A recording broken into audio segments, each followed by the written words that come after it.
కావలిగా ఉండాలని దేవుడు మనల్ని ఏర్పాటు చేసుకున్నాడు. హల్లెలూయా. మన బిడ్డలకు మనం కావలిగా ఉండాలని దేవుడు మనల్ని ఏర్పాటు చేసుకున్నాడు. మన సంఘానికి మనం కావలిగా ఉండాలని దేవుడు మనల్ని ఏర్పాటు చేసుకున్నాడు. మన సమాజానికి మనం కావలిగా ఉండాలని దేవుడు మనల్ని పిలుచుకున్నాడు. నీవు నేను కావలిగా ఉండాలి. హల్లెలూయా. మన దేశాన్ని రక్షించడానికి కూడా కావలి వారు ఉన్నారు. కావలి వారు ఉన్నారు కాబట్టి ఈ రోజున సుఖంగా మనం నిద్రపోతున్నాం. ఈ రోజున ప్రశాంతంగా మన పనులు మనం చేసుకోగలుగుతున్నాం. కారణం ఏంటండి? మన దేశము చుట్టూ కూడా ఏం చేస్తారు? కావలి వారు కాపలా కాస్తున్నారు. ఏ శత్రువు మన మీద దాడి చేయకుండా వారు నిత్యము రేయింబ వాళ్ళు ఏం చేస్తున్నారు? కాపలా కాస్తున్నారు. ఏ శత్రువు మన దేశంలోనికి చొరబడకుండా మనం నిత్యము కాపలా కాస్తున్నారు. కాబట్టి ఈ రోజున మనం చక్కగా ఉద్యోగాలు చేసుకుంటున్నాం, చక్కగా మన పనిపాట్లు చేసుకుంటున్నాం, వ్యాపారాలు చేసుకుంటున్నాం. ఈ రోజున మనం భద్రంగా క్షేమముగా సుఖంగా ఏ శత్రువు మన మీద దాడి చేయడం అనే నమ్మకంతో నిశ్చేతతో చక్కగా ప్రశాంతమైనటువంటి నిద్ర కలిగి ఉన్నామంటే మన దేశము చుట్టూ ఎవరున్నారండి? కావలి వారు ఉన్నారు. హల్లెలూయా. ఈ రోజున మనం కూడా మన కుటుంబానికి ఎలా ఉండాలి? కావలి వారిగా ఉండాలి. మన చుట్టుపక్కల వారికి మనం కావలి వారిగా ఉండాలి.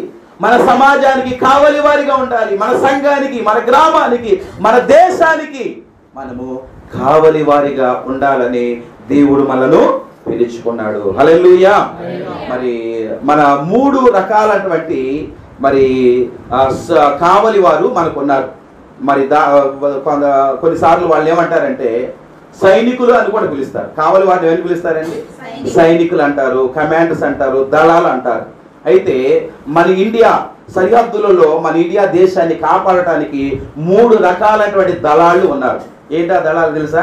ఒకటి సైనిక దళం, రెండవది నౌక దళం, మూడవది వైమానిక దళం. చెప్పండి, 3 రకాల దళాలు అంటే 3 రకాల సైనికులు లేకపోతే 3 రకాల కావలి వారు ఉన్నారు.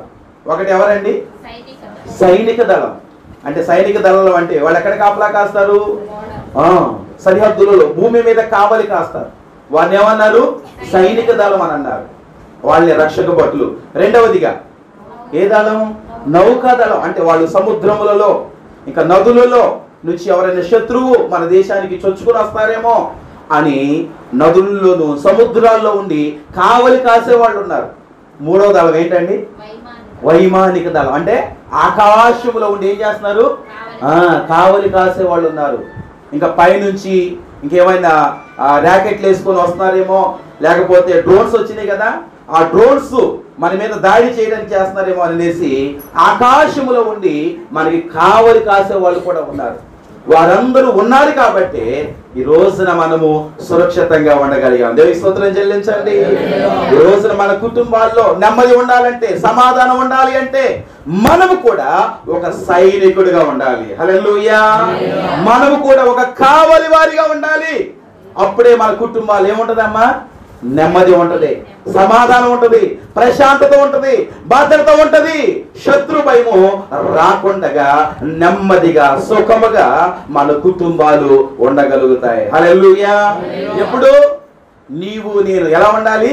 ఒక సైనికుడిగా, ఒక కావలి వారిగా ఉన్నప్పుడు మన కుటుంబాల్లో మనం నెమ్మది వాతావరణాన్ని మనము చూడగలుగుతాము.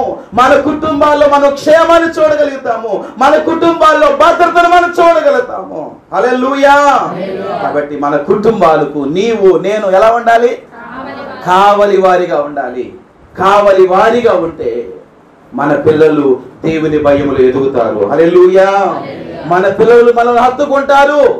నీవు నేను మన ఇంటికి, మన పిల్లలకు, మన కుటుంబాలకు కావలిగా లేకపోతే రేపొద్దున వాళ్ళు అడవి సింహానికి అప్పగించబడతారు. ఎవరికి అప్పగించబడతారు? అడవి సింహానికి అప్పగించబడతారు. నాతో నీకేం పని? ఏమంటారండి? మాతో నీకేం పని అయ్యా అనేసి తల్లిదండ్రులు కాళ్ళతో తంతారు. నువ్వు మంచి సైనికుడిగా, మంచి కావలి వారిగా ఉంటే నీవు వృద్ధాప్యములో ఉన్న ఏం చేస్తారండి? వాళ్ళు నిన్ను హత్తుకుంటారు. హల్లెలూయా. ఒకవేళ నువ్వు మంచి సైనికుడిగా, ఒకవేళ నువ్వు మంచి కావలి వారిగా నీవు లేకపోతే నీ పిల్లలే నిన్ను కాళ్ళతో తల్లుతారు. నీ పిల్లలే నిన్ను రోడ్డు మీదకి ఈడ్చికి వెళ్తారు. నీ పిల్లలే ఏం చేస్తారు? అనేక రీతిలుగా మనల్ని గాయపరిచే మాటలు పలుకుతారండి. కాబట్టి మనం ఎలా ఉండాలి? అడవి సింహపు చేతిలో మన పిల్లలు చిక్కబడకుండా ఉండాలి అంటే, అడవి సింహపు ఏలుబడిలోనికి మన పిల్లలు ఉండకుండా ఉండాలంటే, సాతానిక బంధకాల నుంచి మన పిల్లలు తప్పించబడాలి అంటే, నీవు నేను మనమందరం ఎలా ఉండాలండి? మన ఇంటికి మనం ఎలా ఉండాలి? కావలి వారిగా ఉండాలి. దేవుని స్తోత్రం చెల్లించండి. మన ఇంటికి మన సైనికుడిగా ఉండాలి. మన గ్రామానికి మన సైనికుడిగా ఉండాలి. మన శ్రేయోభిలాషులకు మనము ఒక సైనికుడిగా, ఒక కావలి వారిగా మనం ఉండాలి. అప్పుడే మన సరిహద్దులలో ఏం చూడగలుగుతామో? నెమ్మది వాతావరణాన్ని, క్షేమకరమైనటువంటి స్థితిని మనము చూడగలుగుతాము. హల్లెలూయా. ఎందుకు మనం కావలిగా ఉండాలి? ఎందుకు మనం కావలిగా ఉండాలంటే, చూడండి, మీ విరోధి అయినటువంటి అపవాది గర్జించు సింహం ఏం చేస్తున్నాడు? ఎవరు మింగుదుమా అని ఏం చేస్తున్నాడు? వాడు తిరుగులాడుతూ ఉన్నాడు. గర్జించు సింహం వలె ఏం చేస్తాడంట? వాడు తిరుగులాడుతూ ఉన్నాడు. ఎవడు దొరుకుతాడా? ఏ కుటుంబం దొరుకుతాడా? ఏ బిడ్డ దొరుకుతాడా అని వాడు మింగివేయటానికి, నాశనం చేయటానికి వాడు వీధులలో పసిపిల్లలు లేకుండా, రాజమార్గములలో యవనస్తులు లేకుండా ఏం చేస్తాడంటే వారు నాశనం చేయటానికి వాడు గర్జించు సింహం వలె తిరుగులాడుతూ ఉన్నారు.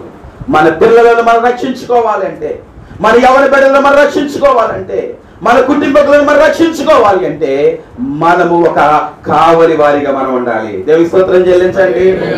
మనం కావలి వారిగా ఉంటే ఆ గర్జించే సింహం చేతిలో నుంచి మన పిల్లలు తప్పించబడతారు. హల్లెలూయా. గర్జించే సింహం చేతిలో నుంచి మన పిల్లలు రక్షించబడాలి అంటే నీవు నేను ఎలా ఉండాలి? ఒక కావలి వారిగా ఉండాలి. ఒక సైనికుడి లాగా పాటుపడాలి, ప్రయాసపడాలి. అప్పుడే మన కుటుంబాల్లో భద్రత చూస్తాం. హల్లెలూయా. మన పిల్లల్లో క్షేమాన్ని మనం చూడగలుగుతాము. ఎందుకు మనము కావలి వారిగా ఉండాలంటే రెండో విషయాన్ని నేను మీకు తెలియజేస్తున్నాను. ప్రకటన గ్రంథము 12వ అధ్యాయం 12వ వచనంలో చూస్తే కనుక అక్కడ అపవాది తనకున్నటువంటి సమయము కొంచెమే అని ఎరిగి బహు క్రోధము గలవాడై మన యొద్దకు వచ్చున్నాడంట. ఎలా ఉన్నాడంట? అపవాది తనకున్నటువంటి సమయము కొంచెమే అని ఎరిగి మన మధ్యలోకి ఎలా తిరుగుతున్నాడంట? బహు క్రోధము కలిగిన వాడై, చాలా కోపముతో, రోషముతో తిరుగులాడుతున్నాడు. చాలా పగతో, కక్షతో మన మధ్యలో సంచరిస్తా ఉన్నాడు. కక్ష, ప్రతీకారం తీర్చుకోవటానికి వాడు మన మధ్యలో తిరుగులాడుతున్నాడు. ఎప్పుడు అవకాశం వస్తుందా మన మీద పగను, ప్రతీకారం తీర్చుకోవటానికి వాడు మన మధ్యలో సంచరిస్తూ ఉన్నాడు. బహు క్రోధము కలిగిన వాడే వాడు మన చుట్టూ తిరుగుతూ ఉన్నాడు. కాబట్టి మనము మెలకువగా ఉండాలి. హల్లెలూయా. ఒక కావలి వారిగా ఉండాలి, ఒక సైనికుడిగా ఉండాలి. లేకపోతే వాడు కోపాగ్నికి మనం బలైపోతాం, వాడి గర్జింపులకు మనము బలైపోతాం. జాగ్రత్త. మనము ఒక సైనికుడిలాగా, ఒక కావలి వారిగా మనం ఉంటే వాడి యొక్క తంత్రాలను మనము ఎదిరించే శక్తిని మనం పొందుకుంటాం. హల్లెలూయా. ఎందుకు మనం కావలి వారిగా ఉండాలండి? మన విరోధైనటువంటి అపవాది ఏం చేస్తున్నాడు? గర్జించు సింహం వలె ఎవరు మింగుదుమా, నిన్ను నన్ను మింగాలని, మన పిల్లలను మింగేయాలని, మన ఎవరి బిడ్డలను నాశనం చేయాలని వాడు ఏం చేస్తున్నాడు? వాడు తిరుగుతూ ఉన్నాడు. రెండవదిగా మన కావలి వారికి ఎందుకు ఉండాలి అంటే, ఎందుకు ఉండాలి? వాడు క్రోధము గలవాడే మన మధ్యలో ఉన్నాడు. పగను తీర్చుకోవడానికి కక్షతో వచ్చేసాడు. నేను పొందుకోలేనటువంటి ఆ నిత్య రాజ్యాన్ని, ఆ నిత్య మహిమను వీళ్ళు పొందుకుంటారా? వీళ్ళు ఎలా పొందుకుంటారు? వీళ్ళు నాతో పాటు ఎక్కడ ఉండాలి? నరకంలో ఉండాలి. నాతో పాటు వీళ్ళు ఎక్కడ ఉండాలి? అగ్నిగుండంలో ఏడుస్తూ ఉండాలి అనేసి ప్రతీకారముతో మనను పరలోక రాజ్యములోనికి వెళ్ళనీయకుండా తనతో పాటు శ్రమలు పాలు చేయటానికి, తనతో పాటు మనం అగ్నిగుండంలో లాగిపోవటానికి బహు క్రోధం గలవాడు ఏం చేస్తాడండి? మన చుట్టూ పగతో తిరుగుతూ ఉన్నాడు. కాబట్టి మనం ఎలా ఉండాలి? కావలి వారిగా ఉండాలి. దేవునికి స్తోత్రం చెల్లించండి. మూడో విషయాన్ని నేను మీకు తెలియజేస్తున్నాను. చూడండి, ఎఫెసీయులకు రాసిన పత్రిక మనందరికి తెలిసిందే. 6వ అధ్యాయం 12వ వచనంలో మనం చూస్తే, మీరు పోరాడునది శరీరులతో కాదు గాని ఏంటోనంట, ప్రధానులతోనూ అధికారులతోనూ ప్రస్తుత అంధకార సంబంధులకు లోకనాథులతోనూ ఆకాశ మండలమందున్న దురాత్మ సమూహాలతో మీరు పోరాడుతున్నాడు. వారి మీద మన మీద యుద్ధం చేయడానికి వస్తున్నాడు. మన మీద యుద్ధం చేయాలని తిరుగుతున్నాడు. పోరాటం అంటే యుద్ధం. 4 సమూహాల్ని మన దగ్గర తీసుకొని వస్తున్నాడు. ఎవరండి వాళ్ళు? మనం పోరాడేది శరీరంతో కాదు, మానవులతో కాదు, ప్రధానులతోనూ. ప్రధానులు ఒక దళం, వారికి 4 దళాలు ఉన్నాయి. ఒకటి ప్రధానులు, రెండవది అధికారులు, మూడవది ప్రస్తుత అంధకార సంబంధులకు లోకనాథులు, 4వ దళం ఏంటి? ఆకాశ మండలమందున్న దురాత్మల సమూహము. 4 దళాలను ఎంటేసుకొని మన మధ్యలోనికి యుద్ధం చేయడానికి వస్తూ ఉన్నాడు. అయితే మనం ఎలా ఉండాలి? సర్వాంగ కవచాలు ధరించుకోవాలి. హల్లెలూయా. వాడి మీద మన యుద్ధం చేయాలంటే ఏం ధరించాలి? దేవుడిచ్చే సర్వాంగ కవచాలు. అక్కడ కింద రాశాడు. ఆ సర్వాంగ కవచాలను ధరించుకొని ఒక కావలి వారి వలె మనం ఎలా ఉండాలి? మెలకువతో ఉండాలి. హల్లెలూయా. అలర్ట్గా ఉండాలి. వాడు ఎన్ని దళాలు వేసుకొచ్చినా మనం సర్వాంగ కవచాన్ని ధరించుకొని ఎలా ఉండాలండి? మనం అలర్ట్గా ఉండాలి. వాడిని ఎదిరించడానికి, వాడి మీద యుద్ధం చేయడానికి మనం రెడీగా ఉండాలి. దేవుని స్తోత్రం చెల్లించండి. అందుకనే మనలో ఎలా ఉండమంటున్నాడండి? కావలి వారిగా నీవు ఉండాలి. నువ్వు కావలి వారిగా ఉండాలి. నీ ఇంటిని, నీ పిల్లలను, నీ కుటుంబాన్ని, నీ బంధువులను, నీ సమాజాన్ని, నీ గ్రామాన్ని, నీ దేశాన్ని రక్షించుకున్నట కొరకు నీవు ఎలా ఉండాలి? నీవు కావలి వారిగా ఉండాలి. ఒక మంచి సైనికుడిలాగా నీవు ఉండాలి అని దేవుడు మనల్ని పిలుచుకున్నాడండి. హల్లెలూయా. కాబట్టి మనము మంచి సైనికుడిగా మనం ఉండాలి. మంచి కావలి వారిగా మనం ఉండాలి. దేవుడు మెచ్చే కావలి వారిగా ఉండాలి. కాబట్టి ఈ రాత్రి కాల సమయంలో మనం మంచి కావలి వారిగా మనం ఉంటున్నామా? ఒకసారి మనము జ్ఞాపకం చేసుకుందాం. కావలి వారికి దేవుడు 3 బాధ్యతలను అప్పగించాడు. కావలి వాడు మరి ఎలాంటి బాధ్యతలు కలిగి ఉండాలో హెచ్కేలు గ్రంథంలో మరి 3 రకాలైనటువంటి బాధ్యతలను అప్పగించినట్లుగా మనం చూస్తా ఉన్నాం. ఆ బాధ్యతలను మనము తెలుసుకొని ఆ రీతిగా మనము మంచి కావలి వారిగా దేవుని కృపలో సాగిపోయే వారిగా ఉందాం. మొదటి బాధ్యత, దేవుడు కావలి వారికి ఇచ్చినటువంటి మొదటి బాధ్యత ఏంటో అక్కడే హెచ్కేలు గ్రంథంలో మనం చూస్తూ ఉంటాం. చూడండి, 17వ అధ్యాయములో మనం చూస్తే గనక ఏమంటున్నారు చూడండి. నరపుత్రుడా, ఇశ్రాయేలులకు కావలి వారిగా నేను నిన్ను నియమించున్నాను. కాబట్టి నీవు నా నోటి మాట ఆలకించి నేను చెప్పిన దానిని బట్టి వారిని ఏం చేయాలంటే మనము హెచ్చరించాలి. హల్లెలూయా. కావలి వాడు ఎలా ఉండాలి? హెచ్చరిక చేసేవాడిగా ఉండాలి. అమ్మా అర్థమవుతుందా? కావలి వాడు ఎలా ఉండాలి? హెచ్చరిక చేసేవాడిగా ఉండాలి. ఇప్పుడు మన సరిహద్దులలో కావలి వారు ఉంటారు. పాకిస్తాన్కి, ఇండియాకి సరిహద్దులు ఉన్నాయి. అక్కడ కొంతమంది కావలి వారు ఉంటారు. కొంతమంది ఏం చేస్తారో తెలుసా? ఆ పాకిస్తాన్ బోర్డర్లో ఏ వజ్రాలు దొరుకుతున్నాయి అంట, ఏయో రకరకాల అయ్యున్నాయి అంట, అయ్యున్నాయి అని ఆశతో ఏం చేస్తారు? బోర్డర్ దాటి వెళ్ళిపోవాలని ప్రయత్నం చేస్తూ ఉంటారు. అక్కడ ఉన్న కావలి వారు సైనికులు ఏం చేస్తారు? ఇది మన సరిహద్దు, ఇక్కడ వరకు నీ బోర్డర్, అది దాటి వెళ్ళకూడదు, అపాయం ఉంది అని ఏం చేస్తారని వాళ్ళు హెచ్చరిస్తూ ఉంటారు. అమ్మాట వెళితే ప్రమాదం ఉంది, శత్రువు నీ మీద దాడి చేస్తాడు, శత్రువుని పట్టుకుపోతాడు, జాగ్రత్త, నువ్వు సరిహద్దులు దాటకూడదు, హద్దు మేరకూడదు అని ఏం చేస్తూ ఉంటారు వాడు? సైనికులు ఎప్పుడు ఏం చేస్తూ ఉంటారు? వాళ్ళు పహారా కాస్తూ మన వాళ్ళు ఎప్పుడు సరిహద్దు దాటకుండా వారు కావలి కాస్తారు. హల్లెలూయా. అలాగే మనము కూడా కావలి కాయాలి. మనం కూడా హెచ్చరించాలి. మన బిడ్డలు హద్దు దాటిపోతున్నారేమో, హద్దు మీరిపోతున్నారేమో, దేవునికి వ్యతిరేకంగా మారిపోతున్నారేమో, దేవునిని బాధ కలిగించే రీతిగా వారికి ప్రవర్తనలు ఉంటున్నాయేమో, దుష్క్రియల చేత, దుర్మార్గ చేత వారు నింపబడుతున్నారేమో, వారందరినీ మనం ఏం చేయాలండి? హెచ్చరించాలి.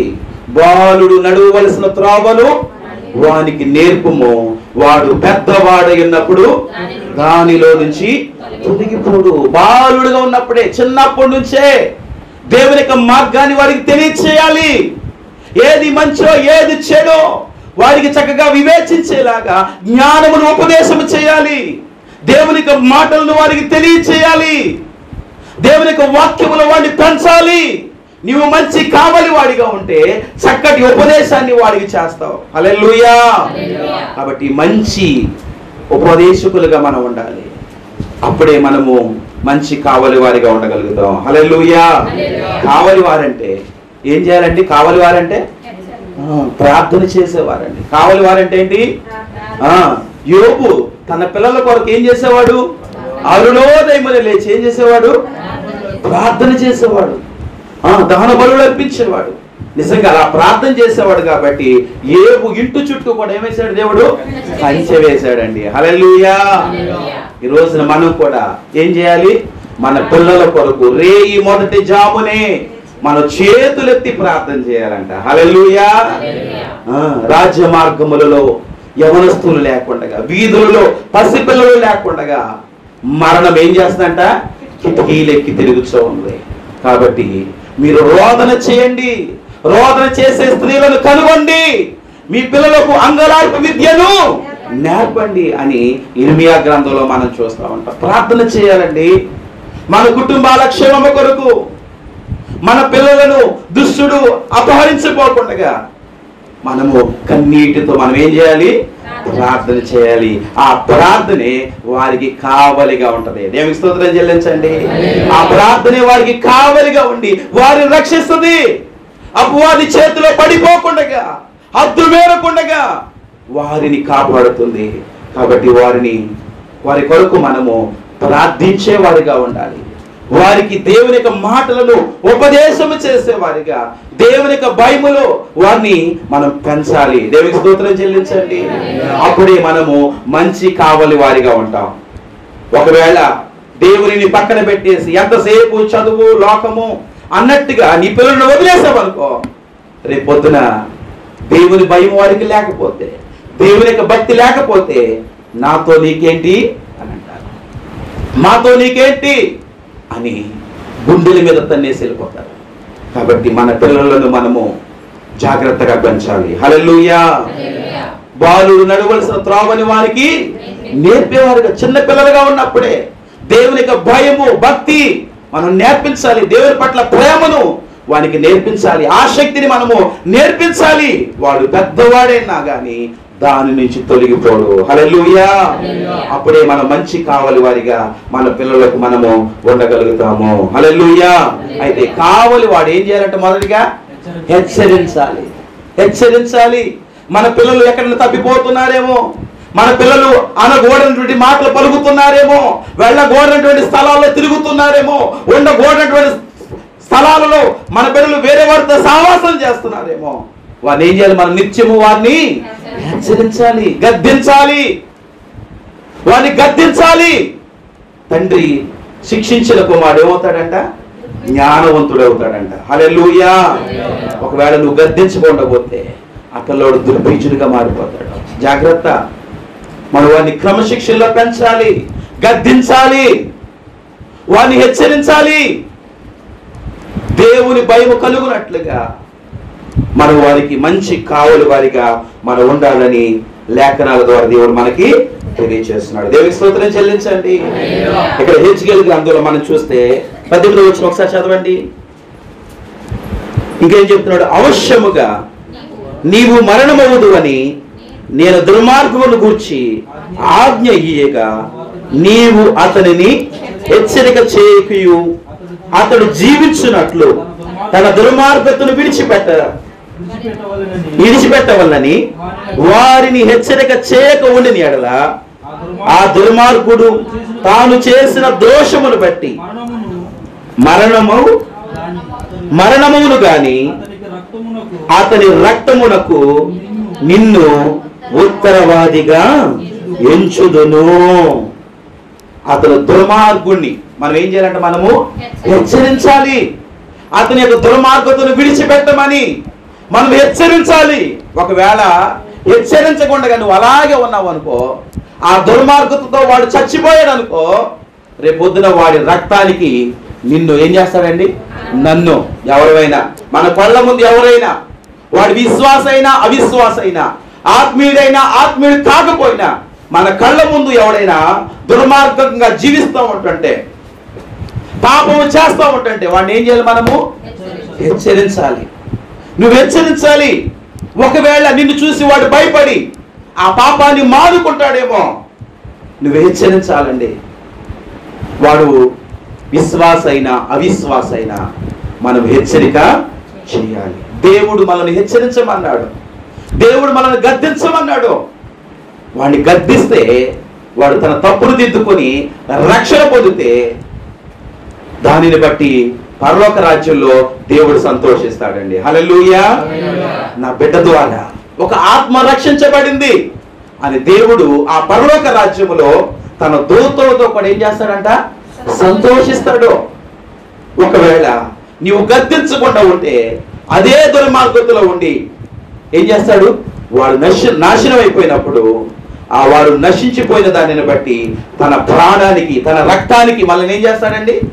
మనల్ని ఉత్తరవాదిగా చేస్తాడు. నిన్ను బట్టే నువ్వు చూసినా కానీ ఏం చేయలేదు, వాడిని గద్దించలేదు, హెచ్చరించలేదు, సరి చేసుకోమని నువ్వు చెప్పలేదు అని దేవుడు మనను దోషిగా నిలబెడతాడు. కాబట్టి మనము మన కళ్ళెదుట ఎవడు ఏ చిన్న పిల్లవాడు తప్పు చేసిన మనం ఏం చేయాలండి? మనం గర్జించాలి, గద్దించాలి, హెచ్చరించాలి. ఏమో నువ్వు గద్దించిన దానిని బట్టి భయపడి పాపాన్ని మానుకుంటాడేమో. కొంతమంది గద్దిస్తే తమ తప్పులను వాళ్ళు తెలుసుకుంటారు. గద్దించినంత కాలం ఏం చేస్తారు? వారు చేసే పాపం మంచిదే అనుకుంటారు. వారు చేసే పాపం వారికి అర్థం కాదు. మో కొంతమంది గద్దించగానే తమ తప్పులు తెలుసుకుంటారు. అయ్యో నేను పాపంలో ఉన్నాను, అప్పుడు వాళ్ళు కళ్ళు తెరుస్తారు. కాబట్టి మనము కళ్ళ ఎదుట ఎవడు దుర్మార్గంగా జీవిస్తున్నా కానీ మనము గద్దించాలి, హెచ్చరించాలి. అప్పుడు మన తప్పు ఏమడదు. ఒకవేళ నువ్వు గద్దించకుండా హెచ్చరించకుండా నాకెందుకులే వాడు పోతే పోనీ, నా పిల్లవాడు కాదుగా, నా వాడు కాదు కదా, నా కులస్తుడు కాదు కదా, నా మతస్థుడు కాదు కదా, నా సంఘస్థుడు కాదు కదా, పోతే పోనీ, వాడు ఎడిపోతే నాకెందుకు అని అంటే రేపొద్దున మనను వాడి యొక్క ప్రాణానికి ఏం చేస్తాడని మనను ఉత్తరవాదిగా దోషిగా పరలోక రాజ్యంలో నిలబెడతాడు. ఇవి నా మాటలు కాదండి, ఇవన్నీ ఎవరి మాటలు? దేవుడు చెబుతున్న మాటలు. హల్లెలూయా. ఇక్కడ నుంచి మనం గుర్తు పెట్టుకోవాలి, మన కళ్ళ ఎదుట ఎవడు పాపం చేస్తున్నా మనం వాడిని ఏం చేయాలి? మనము ఎవడు తప్పు చేస్తున్నా వాడిని గద్దించాలి. అది కావలి వాడు చేయవలసినటువంటి పని. దేవుని స్తోత్రం చెల్లించండి. హల్లెలూయా. గద్దించాలండి. మన పిల్లలు తప్పు చేస్తున్నప్పుడు మనం గద్దించాలి. ఒకసారి మరి ఒక కుమారుడు ఎక్కడో పెరట్లో నుంచి తోటకూర కోసుకొచ్చాడండి. తోటకూర కోసుకొచ్చేపాటికి ఆ తల్లి ఆ కుమారుడు చూసి చాలా సంతోషపడిందంట. అరే నువ్వు తెచ్చినటువంటి తోటకూర భలే రుచిగా ఉందరా అని అనేపాటికి నా తల్లి నన్ను ఎంత చక్కగా మెచ్చుకుంది, నేను దొంగతనం చేసినటువంటి ఆ తోటకూర వండి భలే రుచిగా ఉంది అనేసి రేపొద్దున ఏం చేస్తాడు? ఇంకొక దొంగతనం చేశాడు.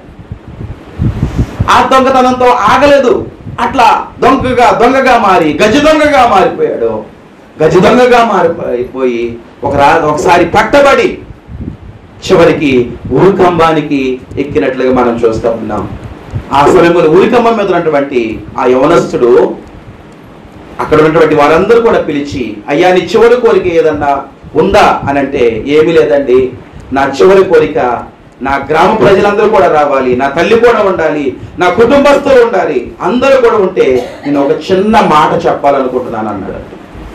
సరే అదెంత పెద్ద కోరిక కాదు కదా, నేను ఉరి తీసేటప్పుడు అందరూ కూడా పిలుచుకొస్తాం, నీ కుటుంబస్తులందరినీ నీ బంధువులందరూ కూడా పిలుస్తాము, వారందరూ కూడా చూసి చచ్చిపోదు కానీ అని అంటే వారితో నేను చిన్న మాట చెప్పుకుంటానండి. అలాగే ఓకే అని అన్నారంట. అందరూ కూడా వచ్చిన తర్వాత ఆ ఉరికమ్మ మీద నిలబడి ఆ తల్లి వైపు చూసి అంటున్నాడు, ఏమంటున్నాడంటే, అమ్మా నేను ఆ పెరట్లో ఆ తోటకూర దొంగతనం చేసినప్పుడు నీవు నన్ను గద్దించి ఉంటే ఈరోజు నేను ఈ ఉరికమ్మ మీద నేను చనిపోయేవాడిని కాదు, ఎక్కేవాడిని కాదు. నువ్వు నన్ను గద్దించలేదు, అందుకని ఈరోజు నేను ఉరికమ్మ మీద నేను ఎక్కాల్సి వచ్చింది అని తన తల్లిని చూసి బాధపడ్డాడంట.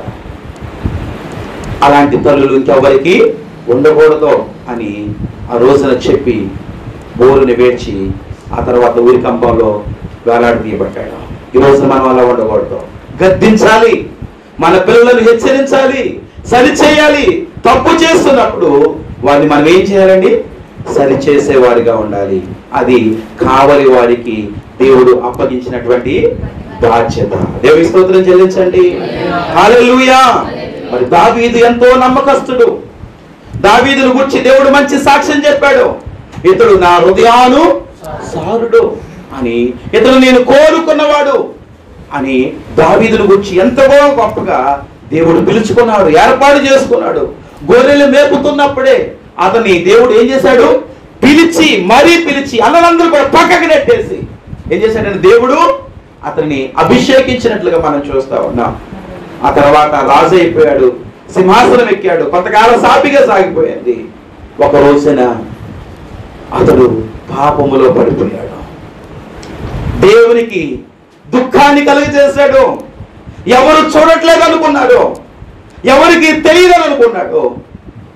వెంటనే నాతాను ప్రవక్తను దావీదు దగ్గరికి పంపించాడు. ఒక కావలి వారిగా నాతాను దావీదు దగ్గరకు వచ్చి హెచ్చరిస్తా ఉన్నాడు, గద్దిస్తా ఉన్నాడు.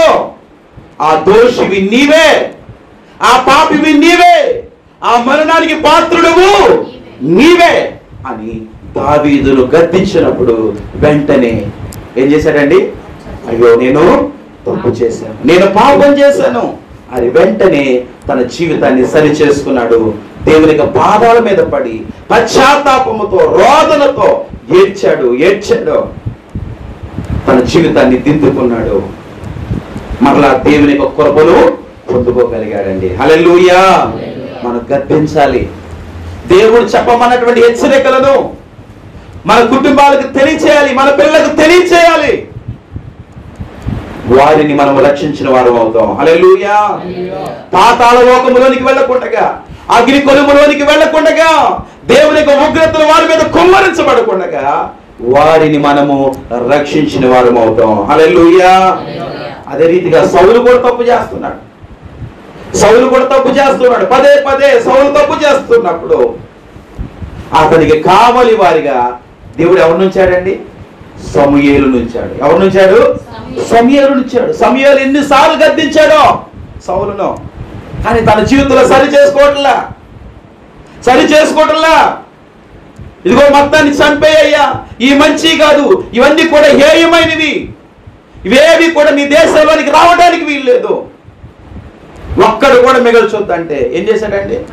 వాటిలో కొన్ని బలిసిన వాటిని, క్రొవ్విన వాటిని తీసుకొచ్చి ఏం చేసుకున్నాడు? దొడ్లో దాచిపెట్టేసుకున్నాడు. సమూయేలు రాగానే ఆ దగ్గర ఎట్ల రంకులు నిలబడతా ఉన్నాయి, కేకలు నిలబడతా ఉన్నాయి, అరుపులు నిలబడతా ఉన్నాయి. ఏంటి ఇవన్నీ కూడా ఎక్కడి నుంచి తెచ్చావనంటే, అవన్నీ నాకు తెలియదయ్యా. ఎవరు తెచ్చారు? ప్రజలు తెచ్చారంట. ఎవరు తెచ్చారంట? ఒప్పుకోట్లా. ఈ అనుమతి లేకుండా ప్రజలు ఎలా తెస్తారు? ప్రజల మీదకి నెట్టేసాడు అంతే. కొంతమంది హెచ్చరిస్తే ఏం చేస్తారు? పక్కల మీద నెట్టేస్తారు. నేను కాదండి, వీళ్ళండి, వీళ్ళు చెప్పారండి, వాళ్ళు చెప్పారండి అని. అది మంచిది కాదండి. అందుకని సౌలు సింహాసనాన్ని కోల్పోయాడు.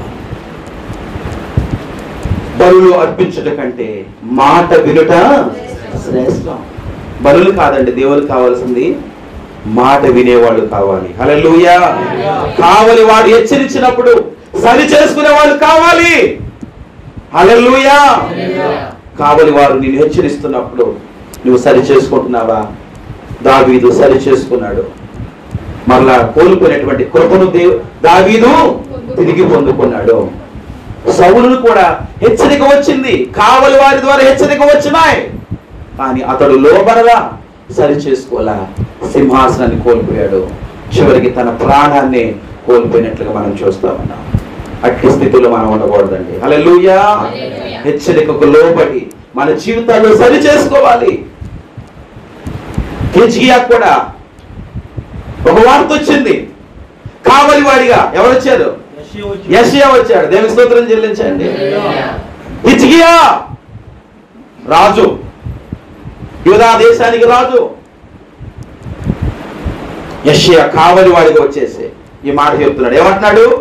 ఇంకా నువ్వు బ్రతకో, ఇంకా కొన్ని దినాల్లో నువ్వు చచ్చిపోతున్నావు, మరణిస్తున్నావు అని హెచ్చరిక ఎప్పుడైతే చేశాడో వెంటనే హిజ్కియా ఏం చేశాడు? అతడు దేవుని తట్టు తిరిగాడండి. హల్లెలూయా. పశ్చాత్తాపముతో, రోదనతో, కన్నీళ్లతో ఆయన బలిపీఠం చెంతకు చేర్చబడ్డాడు. హల్లెలూయా. ఆ బలిపీఠం మీద పడి గోడ తట్టు తిరిగి ఏడుస్తూ ఉన్నాడు. అయ్యా, నా జీవిత కాలంలో, నా బ్రతుకు దినములలో యథార్థవంతుడనే నీ సన్నిధానంలో ఎట్లు నడుచుకున్నాను, కృపతో నన్ను జ్ఞాపకం చేసుకోయ్యా అని తన జీవితాన్ని సరి చేసుకున్నాడు. ఇంకా 15 సంవత్సరాల ఆయుష్ను అతడు తిరిగి పొందుకున్నాడు. దేవుని స్తోత్రం చెల్లించండి. హల్లెలూయా. కావలి వాడు హెచ్చరించినప్పుడు మనం ఏం చేయాలి? సరి చేసుకోవాలి. మనము కావలి వారిగా ఉండాలి. దేవుడు మనకిచ్చినటువంటి సందేశాన్ని ఇతరులకు మనం తెలియచేయాలి. వారికి చెప్పమన్నటువంటి హెచ్చరికలను వాడు నాకంటే గొప్పవాడు, వాడు వింటాడో లేదో అని మనము అనుమానపడకూడదు, సందేహించకూడదు. వాడు ఎంత గొప్పవాడైనా దేవుడు నిన్ను ప్రేరేపించినప్పుడు, అమ్మా నిన్ను గురించి దేవుడు నాతో ఇలా మాట్లాడాడమ్మా, నువ్వు సరి చేసుకోమ్మా అని మనం ప్రేమతో వాడిని ఏం చేయాలి? హెచ్చరించాలి. పాటలతో ఏం చేయమన్నాడు? ఇంకా కీర్తనలతో మనం ఏం చేయాలంట? హెచ్చరికలు వారికి తెలియచేయాలంట. దేవుని స్తోత్రం చెల్లించండి. హల్లెలూయా. కావలి వాడు చేయవలసినటువంటి మొదటి పని ఏం చేయాలి? దేవుడు చెప్పినటువంటి హెచ్చరికలను ఇతరులకు తెలియచేయాలి. దేవునికి స్తోత్రం చెల్లించండి. నీవు నేను కావలి వాడిగా ఉండాలని దేవుడు మనల్ని పిలుచుకున్నాడు. దేవుడు మనతో మాట్లాడుతున్నప్పుడు, ఇతరుల గురించి దేవుడు హెచ్చరిక చెప్పమన్నప్పుడు మనం ఏం చేయాలి? వారి స్థాయిని చూడొద్దు. మనం ఏం చేయాలి? వెంటనే వెళ్ళి వారి దగ్గరికి వెళ్ళి చెప్పాలి. అమ్మా, నిన్ను గూర్చి కల వచ్చిందమ్మా, నిన్ను గూర్చి దర్శనం వచ్చిందమ్మా, నువ్వేదో సమస్యలో ఉన్నావని, నువ్వేదో అక్రమలో ఉన్నావని దేవుడు నాకు చూపించాడమ్మా అని మనం వారికి తెలియచేసి వారిని సరి చేసుకునే రీతిగా మనం వారితో మనం మాట్లాడాలి. హల్లెలూయా. ఒకసారి అలాగే సిరివాడ గ్రామంలో కొంతమంది ప్రార్థన చేస్తూ ఉంటే ఒక వ్యక్తి మీద ప్రార్థన చేస్తున్నప్పుడు ఏదో దర్శనం లాగా కనపడింది. ఒక కలో మరి దర్శనం తెలియదు కానీ అది ఒక అతను డాక్టర్ మీద నుంచి ఇలా పడిపోతున్నట్టు ఆ వ్యక్తే కనపడ్డాడు. ఆ విషయాన్ని చెప్పడానికి ఆ కుటుంబస్తులకు సందేహించారు. ఆ విషయం చెప్తే ఆమె ఏమన్నా అంటదేమో, ఏమన్నా అనుకుంటారేమో అనుకొని ఆ విషయాన్ని ఏం చేశారంటే మరుగు చేసేసారు. ఏదో అలా వస్తాయిలే. ఒకవేళ అవి చెప్పి ఇతరులకు తెలియచేసి వారందరూ కూడా ప్రార్థన చేసినట్లయితే బాగుండేది. కానీ 1 వారం అయిపోయింది, 2 వారాలు అయిపోయింది. ఆ 2 వారాల తర్వాత అతడు ఏ రీతిగా చూశాడో అదే రీతిగా ఆ పొలపు గట్టు ఎత్తుగా ఉంటది, ఎక్కుతా ఉంటే ఆ ట్రాక్టర్ ఇలా తిరగబడి ఆ ట్రాక్టర్ కింద అతడు చనిపోయాడు. చూసారా? దేవుడు కొన్నిసార్లు కొంతమంది వ్యక్తులకు కళల ద్వారా, దర్శనాల ద్వారా కొంతమంది వ్యక్తుల గురించి దేవుడు తెలియచేస్తాడు. చెప్పండి, అవి నెరవేర్చబడినా నెరవేర్చబడకపోయినా మనం ఏం చేయాలి? వాళ్ళ క్షేమం కొరకు మనం చెప్పాలి. హల్లెలూయా. వారిని రక్షించడం కొరకు మనం తెలియచేయాలి. అమ్మా, నిన్ను గూర్చి నాకు ఈ రీతిగా దర్శనం వచ్చిందమ్మా, నిన్ను గూర్చి నాకు ఈ రీతిగా కళ వచ్చిందమ్మా, ఎందుకనో నీకు చెప్పమని దేవుడు ప్రేరేపిస్తున్నాడమ్మా అని వారికి చెబితే వారు సరి చేసుకుంటే ఆ తీర్పు నుంచి వారు తప్పించబడతారు. హల్లెలూయా. ఆ కీడు నుంచి వారు తప్పించబడతారు. నువ్వు వారిని రక్షించిన వ్యక్తిగా ఉంటావు. కాబట్టి మనము ఒక మంచి కావలి వారిగా ఉండాలి. హల్లెలూయా. మంచి కావలి వాడు ఏం చేస్తాడు? దేవుడు చెప్పినటువంటి హెచ్చరికలను ఇతరులకు తెలియచేస్తాడు. రెండవదిగా కావలి వాడు చేయవలసినటువంటి రెండవ బాధ్యత ఏంటంటే యెషయా గ్రంథము 21వ అధ్యాయము, యెషయా గ్రంథము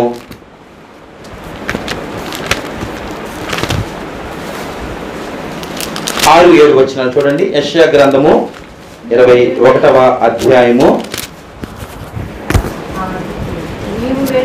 నీవు వెళ్ళి కావలి వానిని నియమింపుము, అతడు తనకు కనబడు దానిని తెలియచేయవలెను.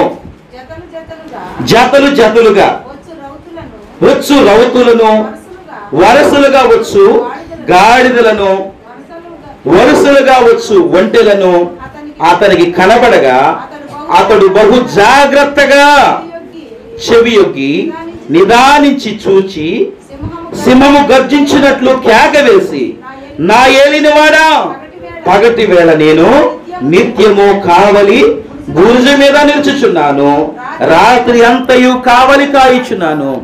ఇదిగో జతలు జతలుగా రౌతులు దండు వచ్చుచున్నది అది చెప్పెను. హల్లెలూయా. రాబోయే శత్రు సైన్యము గురించి మనం ఏం చేయాలి? తెలియచేయాలి. హల్లెలూయా. కావలి వాడు ఏ దిక్కు నుంచి శత్రువు వస్తున్నాడో ఏం చేయాలంట? ఒక కావలి వాడు ఎక్కడ ఉండాలి? ఒక ఎత్తైనటువంటి ప్రాంతంలో, ఒక బురుజు మీద ఉండి, ఎత్తైనటువంటి స్తంభాల మీద ఉండి, ఎత్తైనటువంటి ప్రాకారాల మీద ఉండి ఏం చేస్తాడు? చుట్టూ కూడా ఏం చేస్తాడు? పహారా కాస్తాడు. చుట్టూ కూడా ఏం చేస్తాడు? గస్తీ కాస్తాడు. చుట్టూ తిరిగి చూస్తాడు, నలుదిక్కులో చూస్తాడు అనమాట. ఏ దిక్కు నుంచి శత్రువులు వస్తా ఉన్నారో నలుదిక్కులను కూడా క్షుణ్ణంగా పరిశీలిస్తాడు. ఏ శత్రువు నుంచి ఏ రీతిగా శత్రువులు దాడి చేయడానికి వస్తున్నారో ఆ విషయాల్ని ఏం చేయాలి? అధికారులకు, అక్కడ ఉన్నటువంటి జనాంగాలకి ఏం చేయాలి? తెలియచేయాలి. పలానా రీతిగా పలానా దిక్కుల నుంచి పలానా శత్రువులు వస్తున్నారు అని అక్కడ ఉన్నటువంటి ప్రజలకు, ఆ చుట్టుపక్కల ఉన్నటువంటి ప్రజలకు, అక్కడ ఉన్నటువంటి అధికారులకు అదంతా కూడా సమాచారాన్ని ఏం చేయాలి? వారికి చేరవేయాలి. దేవునికి స్తోత్రం చెల్లించండి. రెండవదిగా కావలి వాడు చేయవలసినటువంటి పని ఏం చేయాలండి? శత్రు సమాచారాన్ని ఏం చేయాలి? చేరవేయాలి లేదా తెలియచేయాలి. మొదటి పని ఏం చేయాలి? కావలి వాడు ఏం చేయాలి? మొదటి మాట చెప్పండి. కావలి వాడు ఏం చేయాలి? హెచ్చరిక చేయాలి. రెండవదిగా శత్రు సమాచారం గురించి తెలియచేయాలి. శత్రు సమాచారం గురించి తెలియచేయాలి. ఏ దిక్కు నుంచి ఏ రీతిగా శత్రువులు దాడి చేయడానికి వస్తున్నారో ఏం చేయాలంటే తెలియచేసి చెప్పాలి.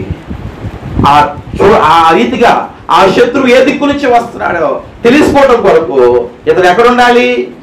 ఉన్నత స్థానంలో ఉండి, ఎత్తైన ప్రాంతంలో ఉండి ఏం చేయాలి? కనిపెట్టాలి, కావలి కాయాలి. మనము కూడా ఉన్నత స్థలములో ఉండి ఏం చేయాలి? కావలి కాయాలి, అంటే ప్రార్థించాలి. హల్లెలూయా. ఆ ఉన్నత స్థానం అంటే అది దేవుని యొక్క మందిరానికి గుర్తు. హల్లెలూయా. ఈ ఉన్నతమైనటువంటి స్థలములో ఉండి మన బిడ్డల రక్షణ కొరకు, మన కుటుంబాల రక్షణ కొరకు, మన యవ్వన బిడ్డల రక్షణ కొరకు ఈ ఉన్నత స్థలములో ఉండి వారి కొరకు మనం ఏం చేయాలంట? కనిపెట్టే వారంగా, ప్రార్థించే వారంగా ఉండాలి. అందుకనే మొదటి తిమోతి రాసిన పత్రికలో మనం చూస్తూ ఉంటాం కదా, మీరు సుఖముగాను నెమ్మదిగాను బ్రతుకు నిమిత్తము ఏమంటది? చదవండి. తిమోతి రాసిన పత్రికలో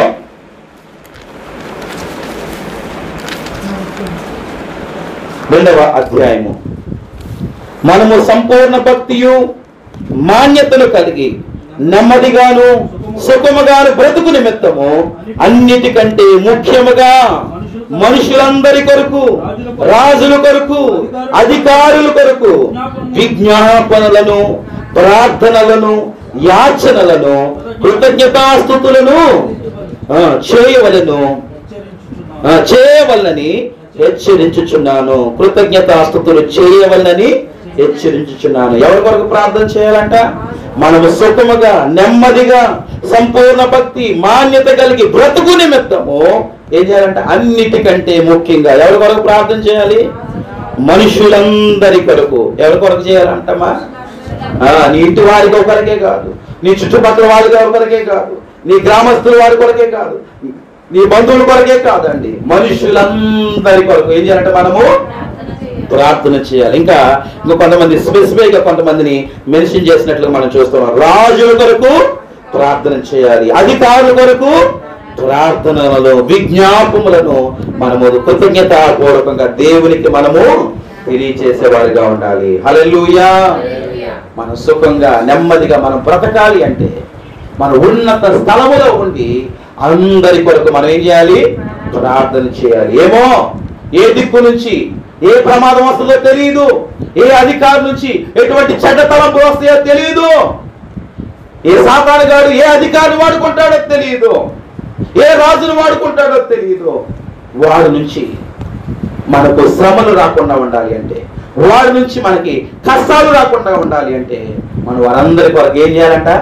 రాజుల కొరకు, అధికారుల కొరకు, నాయకుల కొరకు మనం ఏం చేయాలంటే మనము ప్రార్థన చేయాలి. దేవా, వారికి మంచి పరిపాలన జ్ఞానము దయచేయండి నాయనా, మంచిగా సమానత్వంతో చూసే కృపను, ప్రేమను వారికి దయచేయండి నాయనా, వారికి మంచి మనసును దయచేయ్యా.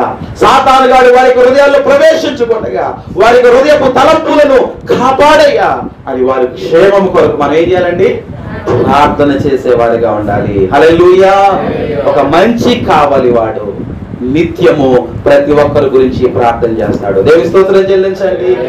హల్లెలూయా. ఏమో ఏ దిక్కు నుంచి ఎటు వస్తాడో శత్రువు తెలియదు, ఏ దిక్కు నుంచి ఏ రీతిగా శత్రువు మన మీద దాడి చేస్తాడో తెలియదు. మన శత్రువు ఎవరండి? అపవాది. మన శత్రువు అపవాది. వాడు మార్గంలో నుంచి రాడు, గుమ్మంలో నుంచి రాడు. ఎక్కడి నుంచి వస్తాడు? గుమ్మం నుంచి వస్తాడా? మనం మెలుగుగా ఉన్నప్పుడు వస్తాడా? తెలియదు. ఎప్పుడు వస్తాడో తెలియదు. మనం మెలుగుగా ఉండి ఏం చేయాలి? కావలి కాయాలి, ప్రార్థన చేయాలి. కనిపెట్టి మన కుటుంబాల కొరకు ప్రార్థన చేస్తే దేవుడు ఏబు కుటుంబానికి ఏ రీతిగా కంచె వేశాడో ఆ రీతిగా దేవుడు మన కుటుంబాల చుట్టూ, మన బిడ్డల చుట్టూ, మన సంఘాల చుట్టూ, మన గ్రామాల చుట్టూ, మన దేశాల చుట్టూ దేవుడు కంచె వేస్తాడండి. హల్లెలూయా. ప్రార్థన చేయాలి. ఏబు వలె నిత్యము అరుణోదయం లేచి అందరి క్షేమం కొరకు మనము ప్రార్థించేవారిగా, కనిపెట్టేవారిగా, యాచనలతో, విజ్ఞాపనలతో దేవుని దగ్గర విన్నవించేవారిగా మనము ఉండాలని దేవుని వాక్యం ద్వారా దేవుడు మనకి తెలియజేస్తున్నాడు. హల్లెలూయా. ఒక మంచి కావలి వాడు ఏం చేస్తాడు? ఏ దిక్కు నుంచి శత్రువులు వస్తున్నారో కనిపెట్టి వారిని హెచ్చరిక చేస్తాడు, అప్రమత్తం చేస్తాడు.